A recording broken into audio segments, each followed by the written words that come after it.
یا صلی وسلم دائما ابدا علی حبیبی۔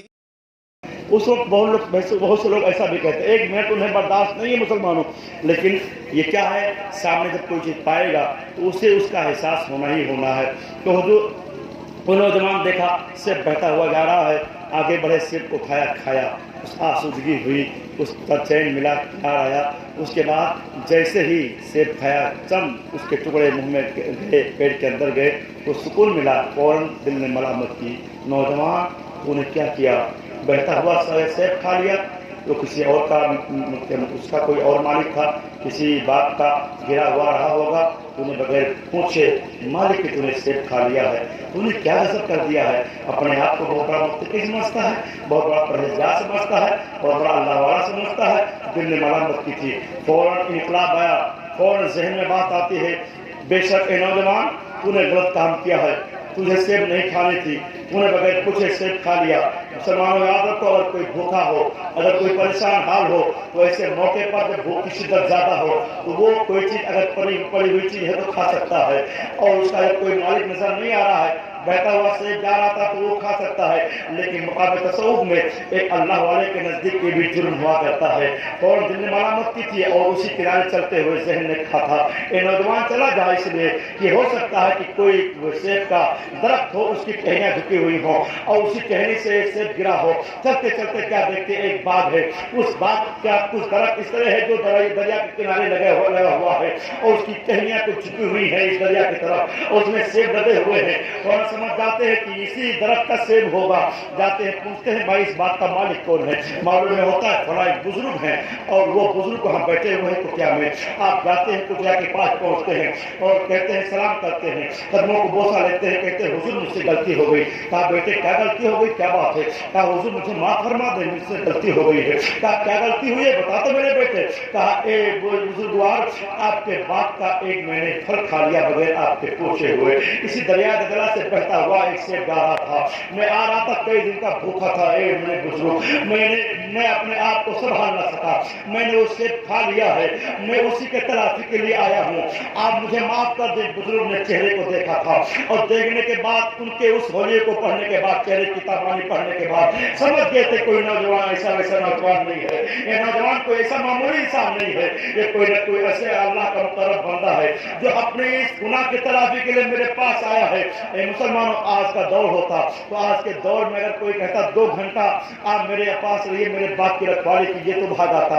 آج تو عالم یہ ہے مسلمانوں کہ ہمارے پڑوس میں، ہمارے بغل میں اگر کسی کا کھیت، مٹر کا کھیت لگا ہوا ہے تو اپنے کھیت کا مٹر نہیں توڑتے ہیں، اس کے کھیت کا مٹر توڑ کے لے کر آتے ہیں اور یہ سوچتے ہیں کہ ہمارے کھیت کا مٹر ختم ہو جائے گا۔ یاد رکھو، جو اللہ ایک مٹر کے اندر، ایک مٹر کے پیڑ میں 10-20 دانے دے سکتا ہے، وہ اللہ اس بیچارے کے دانے میں کیوں نہیں برکت دے دے گا کہ جتنا تم چراؤ گے اس سے کئی گنا زیادہ اللہ اس میں برکتیں عطا فرما دے گا۔ اے مسلمانوں، ہماری خام خیالی ہے، آپ ہمیشہ حلال رزق کھایا کیجیے، حلال کمائی کے ساتھ اپنے بچوں کی پرورش کیا کیجیے۔ مسلمانوں کو سے پاک رضی اللہ تعالیٰ عنہ کے آئیے خاندان کی زندگی دیکھتے ہوئے چلے، کس طرح ایک سیب کے تعلق سے آپ کہہ رہے ہیں مجھے معاف کر دیں، تو انہوں نے چہرہ پڑھا، چہرے کی تابانی پڑھی، چہرے کی چمک پڑھنے کے بعد آپ ارشاد فرماتے بیٹے تو نے غلطی بہت بڑی کی ہے، اس کی سزا یہ ہے کہ تمہیں میرے باپ کی 2 سال رکھوالی کرنی پڑے گی، اس کے بعد تجھے میں معاف کروں گا۔ سوچا 2 سال ان کے باپ کی رکھوالی کرنی پڑے گی، ایک سیب میں کھایا ہوں، لیکن سوچا کہ اگر یہ معاف کر دیتے ہیں تو یہ معمولی چیز ہے، اس لیے کل میدان محشر میں جو اس کے بدلے ہمیں سزا دی جائے گی تو وہاں کا ایک دن یہاں کا 50 سال کے برابر ہوگا، وہاں کا ایک دن یہاں کا 1000 سال کے برابر ہوگا۔ یہ سوچ کر کام جاتے ہیں کہ اس سے بہتر یہ ہے کہ 2 سال یہاں ہم تو مشقت اٹھا لے اور رب کے سامنے تو کم سے کم اس لائق ہو جائیں گے کہ ہمارے پاس کوئی گناہ نہیں ہوگا، رب کے سامنے ہم سرخر ہو جائیں گے، رب کے سامنے ہمارے لیے کوئی رب کے سامنے شرمندہ ہونے کی کوئی چیز نہ رہے گی۔ یہ سوچ کر اپنے آپ میں سوچا 2 مہینہ مشقت اٹھائیں گے، لیکن اس جہنم کے ایندھن سے بچیں گے کہ اگر وہاں ایک دن ڈال دیے گئے تو 1000 سال کے برابر ہوگا۔ یہ سوچ کر 2 سال تک وہ